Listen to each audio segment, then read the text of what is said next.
May naglalambing na bata. First day of school ni Prince ngayon. Kaya naman, maaga siyang nagising. Akala niya siguro, same routine pa rin siya. Since hapon naman ang pasok niya, so okay lang kahit malate siyang magising. Pero ngayon, maaga siyang nagising kasi excited ang bata sa kanyang first day of school. Yehey!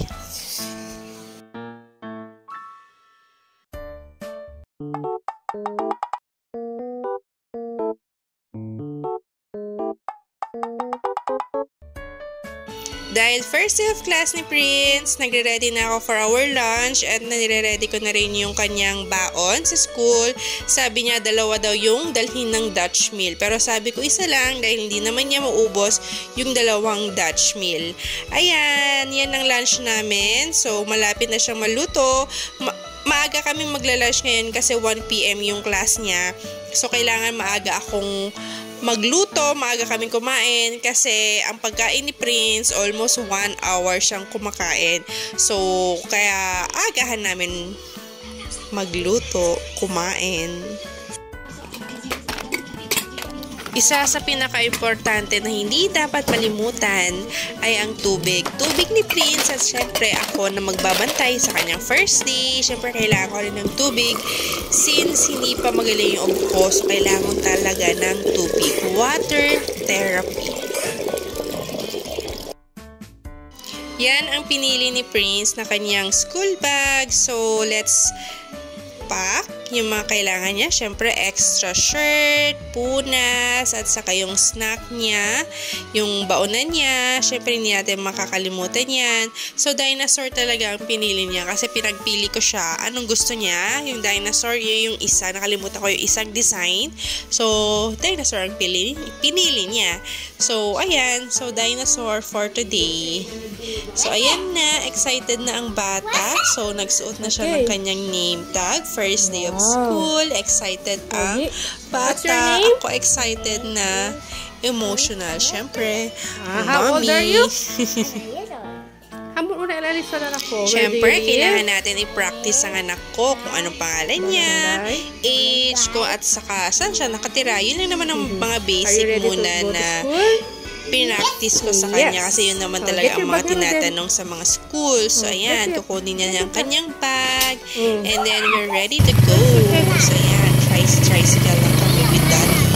Syempre, hindi pwedeng mawala si Daddy sa first day of school. Yan, papasok na kami sa National Child Development Center or NCDC. Malapit lang ito sa barangay namin. So, located siya sa barangay 2. Kami, barangay 3. So, kapag walking distance lang, 5 minutes lang.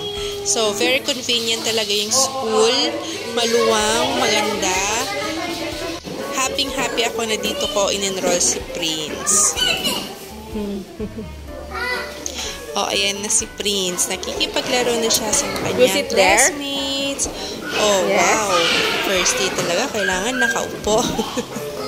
So, ayan, nakikipag-interact siya sa mga ibang classmate niya. So, good thing talaga na papasok na si Prince kasi since pandemic baby rin siya, talagang nakakulong siya sa bahay. Wala siya masyadong interaction sa outside world. Kaya naman, excited siya. Excited rin kaming kaming parents ni Prince dahil yan, makakapag-interact na siya sa ibang tao or sa mga ibang kids. Ayan, sayaw-sayaw, talon-talon. Yan lang ginagawa niya. Ang maganda kasi dito sa school, parents are not allowed inside the classroom. So, during class, so yung mga gusto magbantay sa labas lang kasi nilalak naman nila yung door. So, yung mga iba kasi, yung mga ibang barangay or mga preschool, pwede yung nanay sa loob ng during class. Pero dito talaga in-establish nila na no parents para matutunan ng mga bata maging independent. So, yan, after nyan, sa kanilang school, sa kanilang classroom pala, yeah, pumunta na sila sa playground. So, first week talaga, parang learning with fun pa rin. So, para naman maging komportable yung mga bata sa first day kasi lahat naman ng mga batang to, pandemic baby. So, ngayon lang sila nakikipag-interact talaga sa mga other kids. So, ayan, picture for the first day.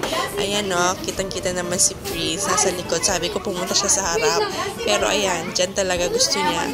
So, yan lang sa kanyang first day. So, talagang ako na isang parents na nagbabantay sa loob ng sa labas, ayun, nakakapagod rin magbantay. So, ayan, nakikipag-usap ako sa kanya kung ano yung ginawa niya on his first day of school. So, pagod na pagod siya. So, yan, lakad-lakad na kami pa uwi. Yes. Nakakapagod din pala magbantay, mga mommy. Hindi, kahit nakaupo ka lang, pero mainit din sa labas. So, pagod ka rin. So, ayan, lakad-lakad lang ng... Lakad-lakad lang kami ni Prince. Nagpabuhat kanina sa akin. Pero sabi ko, mabigat ka na, hindi na kita kayang buhatin. So, ayan. Pagdating namin ng bahay, nag-cellphone lang saglit. Tapos, ayan, bagsak din siya.